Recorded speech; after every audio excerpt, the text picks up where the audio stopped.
大家好，哇！又到黃小姐嚟同大家分享單位啦。咁呢一套單位嘅話咧，就都算係好靚仔嘅套單位，因為內籠嘅話咧，我哋係重新油過又再嚟放盤出去賣嘅，所以我覺得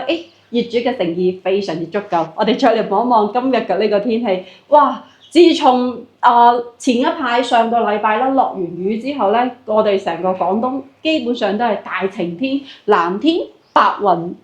都冇咩雲嘅，跟住山景咧元素非常之多。嗱，呢一套單位嘅話咧，依然係一套47平方嘅通明火，後期嘅話咧可以喺呢邊講一個開明火嘅呢個廚房啦。跟住你就唔需要裝呢一個電熱水爐啦。成個單位嘅開間嘅話咧係去到咗3.9米嘅，非常之闊。咁之前都有同大家講過，哇！我哋東寶灣47平方佢單位嘅開間係真係非常之闊嘅。嗱，我哋再嚟睇一睇下。咁呢啲牆身嘅話咧，都係啱啱油完冇幾耐嘅，咁即係整完之後嘅話咧，我哋就過嚟去影單位去分享俾大家。咁裏邊嘅呢啲家私嘅話咧，都係原本海天閣酒店嗰邊去配嘅家私。你覺得 OK？咁我哋可以留低嚟用。你覺得我要按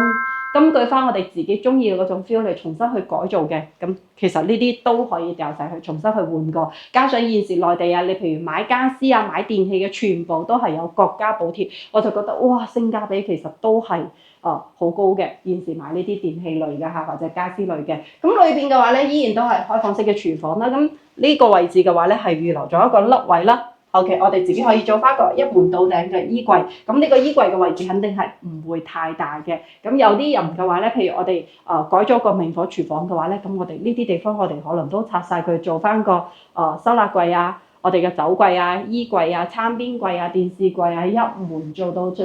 底，咁成個收納空間就非常之足夠啦。咁呢一套單位嘅話咧，嗱嚟翻呢個位置，佢門後邊有一個大約1.2米嘅位置。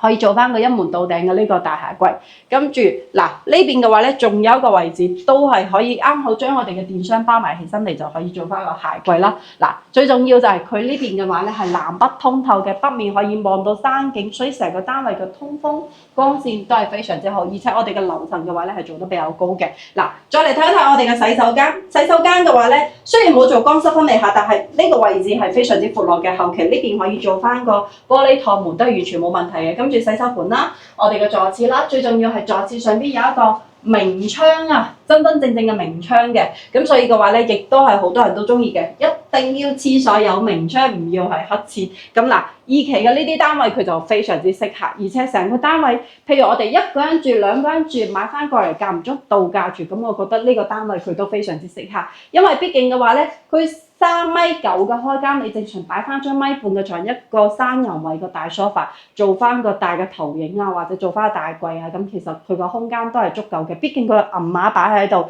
業主嘅話咧又牆身呢啲啊，全部都幫我哋油晒㗎啦。咁其實呢一套單位嘅話咧，我哋個露台呢邊係冇油嘅，但係大家可以睇得到佢整體都算係 keep 得好新淨。哇！今日嘅話咧，我哋嘅海平面上面有好多遊艇，有好多派對艇啊！係咁出海喺度玩咁，所以嘅話咧，我哋夏天嘅話咧，一定係有空調 WiFi 同西瓜。咁我覺得空調 WiFi 同我哋嘅大海都係非常之搭配嘅。咁二期佢嘅物業管理費咧係2個6一平方嘅。咁我哋樓下嘅話咧，譬如我哋嘅業主互動中心啊，我哋嘅登山道啊，都係喺我哋呢一座嘅樓下，所以平時我哋要落去參與物業呢邊舉辦嘅活動啊，或者係要搭我哋嘅呢啲穿梭電瓶車啊，落到樓下其實都係可以搭得到嘅。咁成為東寶灣嘅業主嘅話咧，你可以享受每日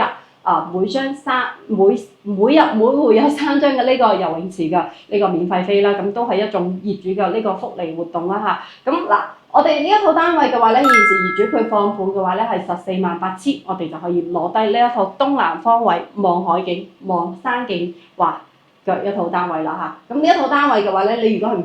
唔想執嘅，咁嗱牆身呢啲我哋都已經全部油過晒嘅，咁裏邊嘅家私嘅話咧，你覺得可以保留，咁我哋其實做翻一個清潔就可以直接拎包入住都係冇問題嘅。如果大家想要揾呢種性價比高，跟住海景又好、樓層又高、又通風，跟住光線又比較好嘅，咁呢一套單位一定係你眾多考慮嘅單位裏邊嘅其中一套嚇首選啊！成套單位就已經同大家介紹完啦。如果大家想要過嚟實地去睇睇嘅，咁你都可以掃視頻上翻二維碼 WhatsApp 或者 WeChat 直接聯繫到黃小姐過嚟呢邊實地睇樓嚇。咁今期呢個單位就同大家介紹到呢度，我哋下一期再見啦喎，拜拜。